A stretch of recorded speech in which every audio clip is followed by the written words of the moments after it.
Bonjour à tous. Donc, Denis Pansu, je suis effectivement impliqué dans la coordination de la Fondation AFNIC pour la solidarité numérique, qui est une fondation qui soutient des projets qui mobilisent le numérique dans des buts d'intérêt général et de solidarité. Donc, fondation qui a démarré il y a 2 ans. On est en train d'instruire le 2e appel à projet. Le prochain sera émis début 2018. Voilà. Et par ailleurs, j'ai une autre casquette, puisque je travaille également pour la FING, l'association, pour la Fondation Internet Nouvelle Génération, qui travaille sur les prospectives des usages du numérique.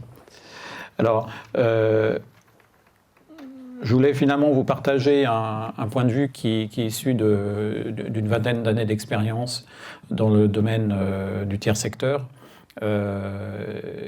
Et ayant travaillé justement sur les pratiques associatives pendant l'émergence de l'Internet, et puis il y a le numérique pré-Internet également. Et je voulais partager finalement cette expérience qui est assez structurante aujourd'hui et qui me semble utile en effet pour tout acteur d'intérêt général dans sa relation avec la société, avec les acteurs, les bénéficiaires, mais également les partenaires, et puis les collaborateurs quand il s'agit également d'organisations qui incluent des salariés. Moi, un éclairage fondamental pour moi, ça a été les travaux de Manuel Castells, dans les années 90.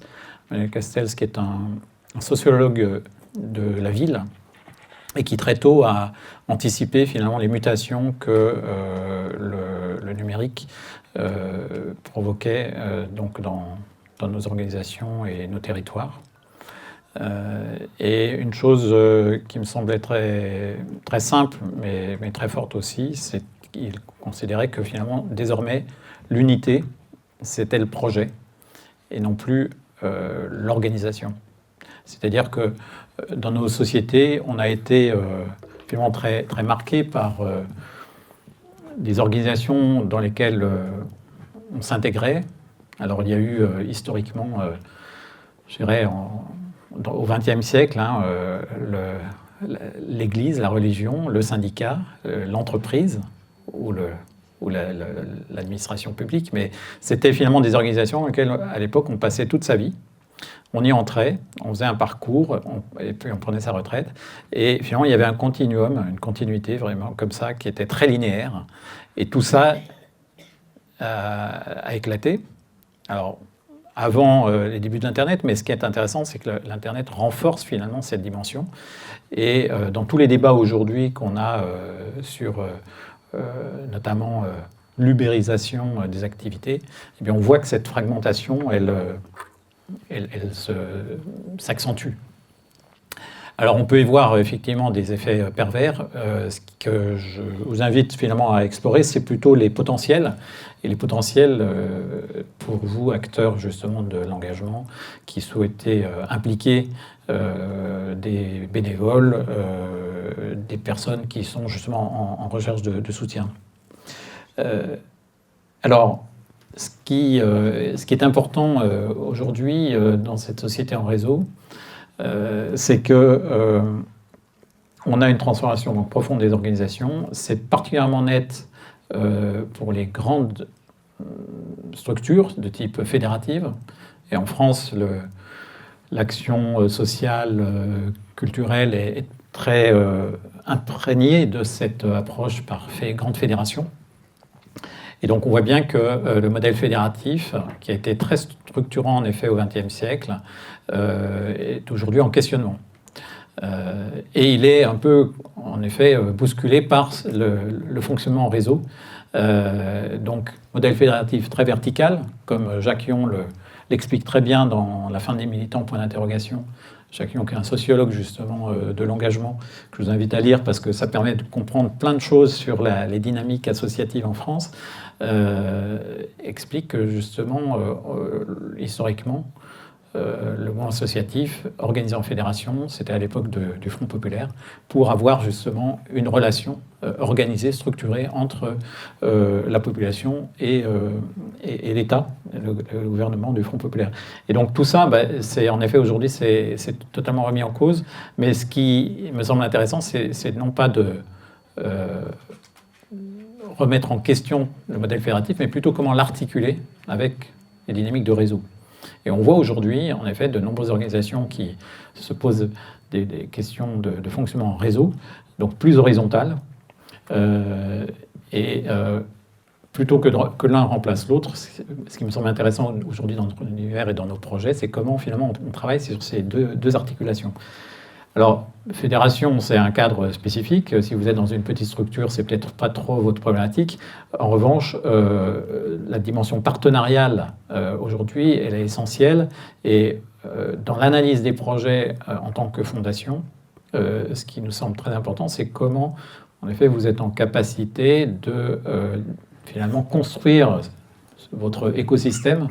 C'est le mot tendance aujourd'hui, que ce soit dans l'univers de l'entrepreneuriat, mais aussi associatif, c'est-à-dire finalement comment vous tissez des relations avec un certain nombre d'acteurs qui vont finalement garantir l'impact de vos actions et la pérennité de votre projet. Donc cette approche justement écosystémique, eh bien, elle est très cohérente avec les formes réseau qui consistent à se dire, voilà, très vite, je construis des interrelations avec d'autres structures qui vont m'être complémentaires, qui vont m'être utiles aussi pour partager de l'information, pour la diffuser. Et donc, on voit dans ce cas-là qu'on est beaucoup plus dans les logiques, en effet, de définir des termes de complémentarité avec d'autres organisations plutôt que des logiques de concurrence. Et ça, je pense que c'est un point très important à intégrer dans cette forme réseau. C'est identifions avant tout les termes de complémentarité quand une autre structure vient nous voir et qu'elle peut avoir des actions qui semblent proches, voire similaires, plutôt que tout de suite la concevoir comme un concurrent. Et pourtant, dans le domaine de solidarité, s'il y a un domaine où j'ai vu des logiques de concurrence, c'est bien celui-là. Je précise que j'ai bossé dans le secteur privé aussi. Donc, cette philosophie finalement du réseau, elle est imprégnée par en effet, des logiques d'ouverture.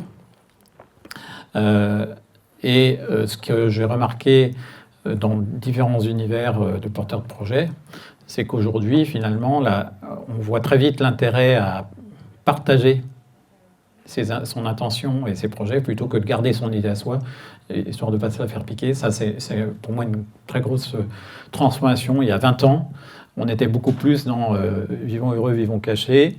Et maintenant, on se rend compte que si on veut vraiment développer, il faut s'exposer très vite. Et ça, clairement, quand on a, nous, un dossier à instruire en tant que fondation, et bien tout de suite, on va voir finalement quel est en effet l'univers du porteur de projet, la densité de ces interactions avec d'autres structures. Et ça va, surtout quand c'est un projet novateur, inédit, innovant, eh bien, on n'a pas évidemment de référentiel sur des actions déjà menées, déjà réussies.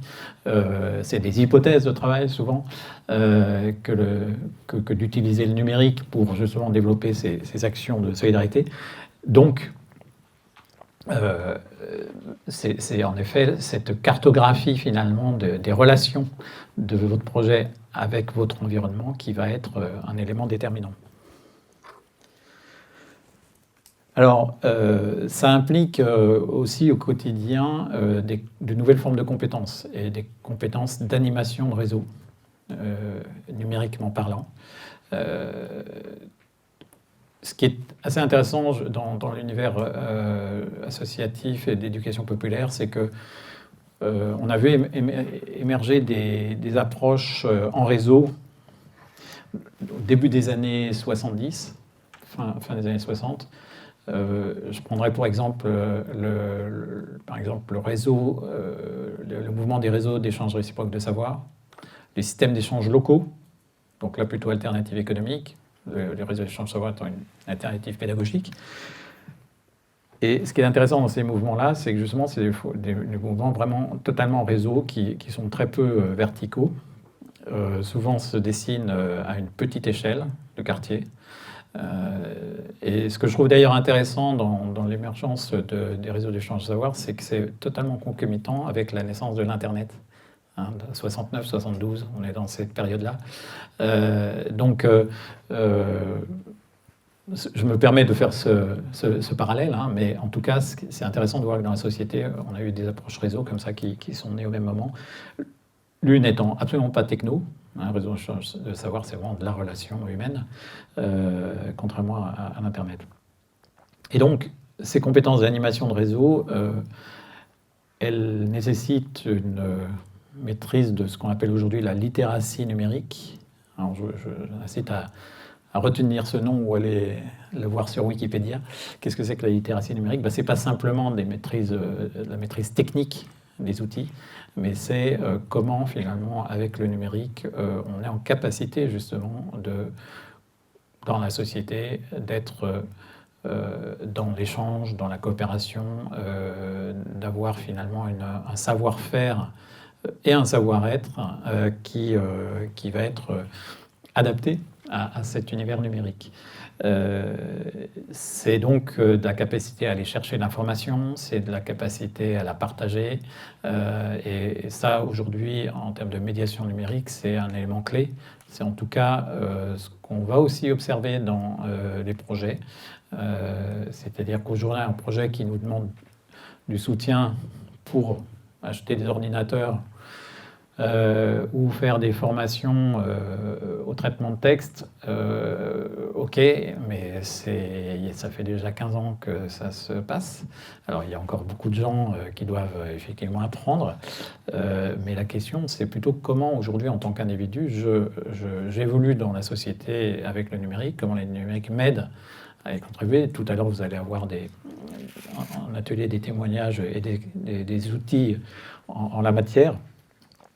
Mais c'est aussi autant une question d'attitude, de comportement que de maîtrise technique. Et donc c'est ce qu'on cherche aujourd'hui dans les projets innovants.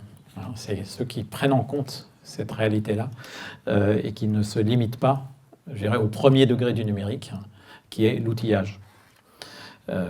Et d'ailleurs, ce qu'on remarque, ce qui est notable, c'est que dans les conseils d'administration des associations, des mouvements associatifs, c'est maintenant que le numérique est mis en débat. C'est-à-dire qu'avant, c'était de la logistique, l'équipement, donc on laissait ça finalement c'était en quelque sorte, c'était pas un sujet noble pour un conseil d'administration. Maintenant, on s'est rendu compte que le numérique était vraiment transformateur des pratiques et des organisations, donc c'est devenu stratégique. Et ça, j'ai bien vu la différence, puisque quand j'ai commencé à bosser à la FING en 2002, un de mes objectifs, c'était de travailler justement cette question-là, mais à l'époque, c'était absolument pas audible. Et il a fallu 15 ans, mais c'est le temps d'appropriation pour que ça devienne vraiment un sujet structurant. Alors, j'ai parlé de littératie numérique en matière de compétences d'animation de réseau. C'est aussi évidemment beaucoup de compétences de médiation.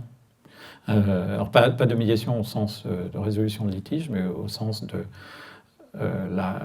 en effet, comment on gère, on articule les relations, comment on est en écoute active, comment on reformule, comment on est en capacité de synthétiser de l'information avec construisant des niveaux de lecture différents. Moi, ce que j'ai appris de passionnant dans notamment la co-animation de débats publics en France ou en Europe, c'est de constater que finalement, avec le numérique, on était amené à construire des niveaux de lecture de plus en plus fins. Si vous prenez aujourd'hui un média, la presse papier, vous allez avoir à peu près 4 à 5 niveaux de lecture entre un titre d'article et le contenu de celui-ci. Et bien, quand vous construisez du débat public médié par Internet, vous vous rendez compte que vous êtes amené à faire encore plus fin, c'est-à-dire à faire des synthèses, à faire des synthèses de synthèses, de façon à ce que 6 mois des débats puissent être appropriables par des gens qui arrivent en cours de débat. Et comme on n'a pas la limite physique du papier, on peut en effet aller dans une granularité de plus en plus fine de l'information, et ça, c'est quelque chose à travailler, et c'est aussi quelque chose qui est intéressant à mettre en valeur dans vos projets, ce qui montre justement, sinon votre expertise, en tout cas votre curiosité et votre attention justement à la qualité du traitement de l'information, parce que aujourd'hui, on a finalement, surtout quand on s'adresse à des publics hétérogènes, eh bien on a des capacités de compréhension de l'information qui sont extrêmement variables. Et vous savez bien qu'on a aujourd'hui dans la société française des problèmes d'illettrisme à différents stades, différents âges. Je ne parle même pas d'analphabétisme, mais cet élément-là, il est important à considérer. Parce que même si l'Internet aujourd'hui, c'est de plus en plus un Internet de l'image, de la vidéo, ça reste quand même un média, un canal qui est très textuel. Donc dans cette médiation, c'est la médiation du contenu, de l'écrit, de l'image. On a aujourd'hui beaucoup de projets autour de l'éducation à l'image, et c'est effectivement toutes finalement ces nouvelles compétences qu'il faut mobiliser. Alors je préciserai que sur la médiation numérique, on a la chance en France d'avoir un réseau qui est assez dense, hein, c'est-à-dire près de 10 000 lieux, précisément 4 à 5 000 lieux bien identifiés de médiation numérique, c'est-à-dire depuis maintenant près de 15 ans, hein, plus même, des acteurs associatifs qui se sont donnés comme objectif, en effet, et il y en a peut-être certains parmi vous, de travailler justement sur cette pédagogie du numérique. Et la nouveauté cette année, c'est que ce réseau qui est assez diversifié en termes d'acteurs s'est coalisé, et ça a donné naissance en 2016 à la COP Mednum, donc une coopérative qui a vocation à réunir tous ces acteurs-là. Et je le mentionne parce que c'est un acteur important aujourd'hui, et ça peut être un acteur utile pour vos projets. C'est un point d'entrée pour identifier sur votre territoire des gens qui ont déjà cette expérience de la médiation numérique. Donc ça peut être l'origine, la source de partenariat fructueux. Et puis, c'est un acteur qui est en capacité justement de faire remonter auprès des institutions les besoins en termes de médiation numérique. D'ailleurs, la relation avec l'Agence du numérique de l'État est déjà établie. Il y a un financement de l'Agence du numérique vis-à-vis de cette coopérative. Et ça peut être un endroit très intéressant pour vous, justement, pour partager de l'expertise sur la médiation numérique. Alors, ce que je voulais pointer aussi, qui était important, j'ai parlé des échelles de lecture. Un autre constat que j'ai fait, c'est que l'implication dans une dynamique de coopération numérique, elle n'est pas spontanée, que je bats en brèche. Mais ça, maintenant, c'est une évidence, le concept de génération Y, hein, c'est-à-dire de considérer que parce qu'on est né à une époque où il y avait des écrans partout dans la maison, en commençant par le smartphone, ça veut dire qu'on est opérationnel et en capacité de coopérer numériquement parlant. Ça, c'est un leurre. Ce que l'on constate, c'est qu'on peut être très agile sur du réseau social amical, mais dès lors qu'il faut construire du projet avec des outils en ligne, du partage de documents, etc., de la construction, de l'écriture collective, ça, c'est pas spontané. Et on le constate tous les jours, et moi je le constate même avec des étudiants entrepreneurs qui sont Bac+2 et qui ont déjà une expérience professionnelle. Eh bien, 7 sur 10 ne comprennent pas ce qu'on leur dit quand on dit on va continuer à travailler à distance dans un espace de travail en ligne. Donc, ça, c'est très important de ne pas faire le raccourci, justement, entre cette maîtrise numérique, on va dire, superficielle et de la vraie capacité à travailler en réseau. Et la coopération, voilà, c'est pas inné, c'est pas spontané, ça s'apprend. D'où l'importance dans vos chantiers de prendre en compte cette donnée. Et ce que j'ai pu constater, notamment, justement, je reviens sur cet exemple du débat public, parce que c'est finalement, dans un temps court, ça permet d'observer très concrètement les comportements. C'est ce que j'appellerais, il y a une échelle de l'implication numérique qui est finalement beaucoup plus fine et progressive qu'on ne le pense. C'est-à-dire que quand vous allez travailler, alors ça peut être un débat, mais ça peut être de la mobilisation sur une campagne, ça peut être du financement participatif ou autre, eh bien, c'est pas parce que la personne vous a dit « Ok, ça m'intéresse » que le lendemain matin, elle va se mettre à produire et développer, propulser votre projet. C'est beaucoup plus long que cela. Moi, je citerai finalement plusieurs séquences qui vont montrer que la progressivité. C'est-à-dire qu'il y a un premier travail déjà d'information. Alors, sur le débat public notamment, on voit bien que entre le moment où vous diffusez l'info à des responsables d'une association ou d'un mouvement et le moment où ça arrive jusqu'aux bénévoles de terrain, il y a déjà un délai. Ensuite, il faut que finalement que cet intérêt soit exprimé, donc que vos interlocuteurs réagissent en disant oui, pourquoi pas. Ça ne veut pas dire qu'ils vont s'inscrire tout de suite. Donc il y a un délai entre la manifestation d'intérêt et le fait que concrètement la personne s'inscrit sur une plateforme, sur une mailing list même, etc. Après l'inscription, encore faut-il que les personnes aillent vers les contenus et les lisent. Donc là aussi, c'est une étape supplémentaire. Et toute la question, c'est de savoir comment on va motiver aussi les personnes à lire, surtout quand aujourd'hui elles sont bombardées d'informations, que leur boîte aux lettres déborde et qu'une newsletter, finalement, si elle n'arrive pas au bon moment et si elle n'est pas suffisamment lisible, elle passe au mieux dans un autre répertoire, au pire à la poubelle. Après cette lecture, vous pouvez éventuellement avoir des gens qui commentent.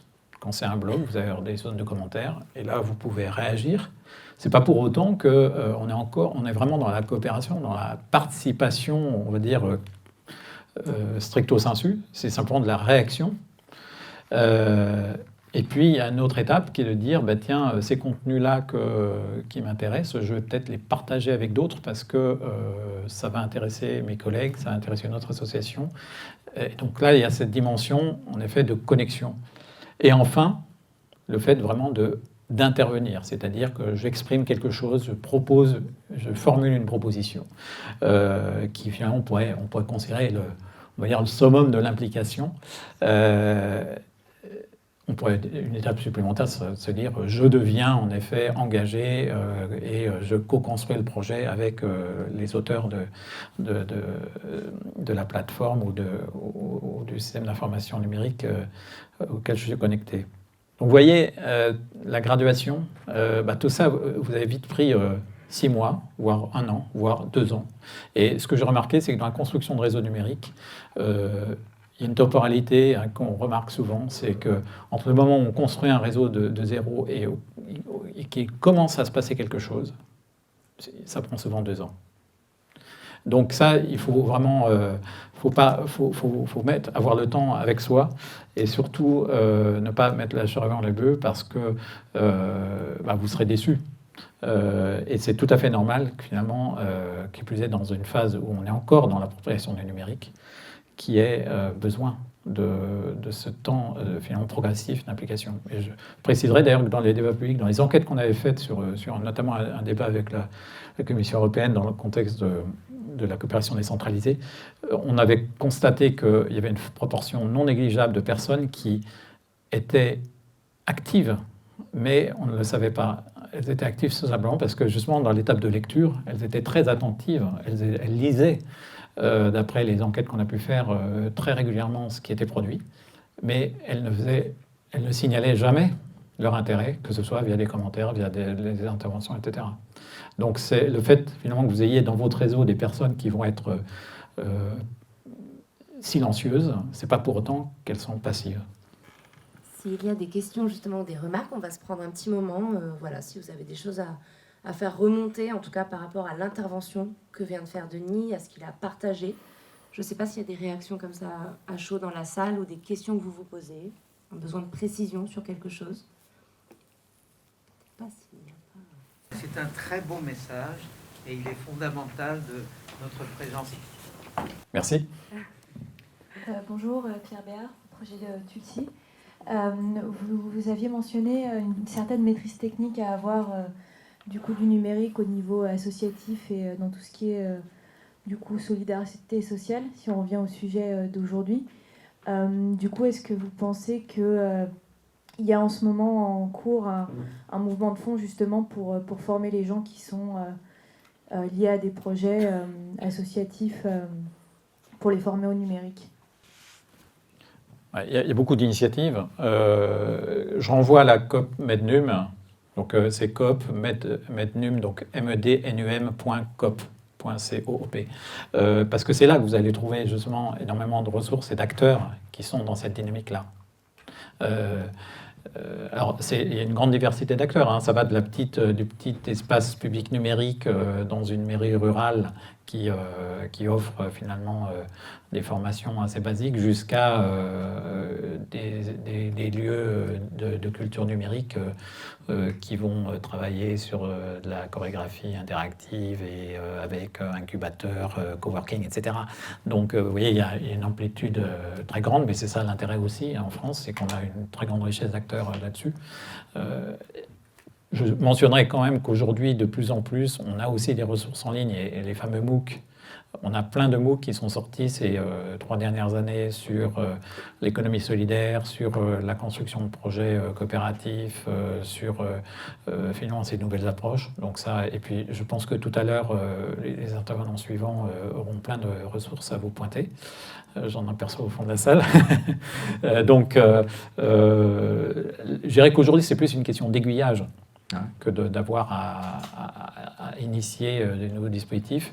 La question, c'est comment on met en relation, justement, les personnes qui sont en recherche, justement, d'expertise et ceux qui ont déjà beaucoup à partager en la matière. Autre question ?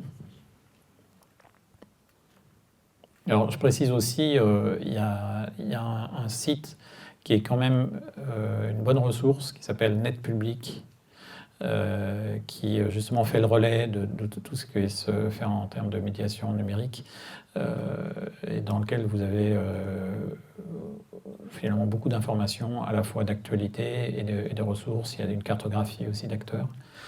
Je précise aussi qu'on a aujourd'hui beaucoup de projets de cartographie des innovations. La Fonda, d'ailleurs, y travaille, de pouvoir justement repérer sur un territoire quels sont les acteurs qui sont déjà dans une dynamique, alors pas uniquement numérique, hein, mais c'est clair que c'est une catégorie. Et ça, pour nous, Fondation, c'est important parce que justement, quand on a à instruire un projet, si on ne veut pas consommer toute la dotation en frais de fonctionnement, on n'a pas le temps d'aller rencontrer physiquement tous les projets. Donc si on a des outils cartographiques qui nous permettent d'analyser le contexte, notamment territorial d'un projet, ça c'est précieux. Donc ça aussi, je vous invite, c'est un autre enjeu, je pense, et dans la société en réseau, c'est important, c'est comment vous rendez visible. Très simplement, ça commence par être identifié dans un certain nombre de cartographies, hein, d'initiatives et d'acteurs. Alors, en ce moment, il y en a énormément qui sont en train de germer. Il va y avoir d'ailleurs une problématique de coordination de ces initiatives. Il y a le Commissariat général à l'égalité des territoires qui travaille avec la Fonda justement sur un projet de banque des innovations territoriales, donc avec un prisme innovation sociale. Il y a les Colibris qui, début septembre, viennent de sortir leur nouvelle cartographie près de chez nous.fr, qui est un système très ouvert dans lequel on peut partager de l'information. Il y a une initiative plus restreinte, mais qui a déjà pas mal d'historique, qui s'appelle On passe à l'acte, de Mathias Layani, qui a interviewé 400 porteurs de projets. Il y a Solidarum, qui est une initiative portée par la Fondation ConnectG, qui aussi a fait un travail vidéo de très grande qualité. Donc voilà, il y a plein d'initiatives qui germent aujourd'hui, et je pense que c'est important de les identifier, et quand c'est le cas, de pouvoir vous référencer. S'il n'y a pas de questions pour l'instant, j'en profite pour compléter sur 2 éléments qui me semblaient importants. La question de la temporalité du fonctionnement en réseau, enfin des temporalités, et la nécessité de construire de nouvelles chartes et protocoles de communication. Alors le premier, sur la temporalité, c'est complémentaire à ce que j'ai dit sur le niveau d'implication, c'est que il faut être très attentif au fait que dans une dynamique de réseau, tout le monde n'est pas à 100% en action tout le temps.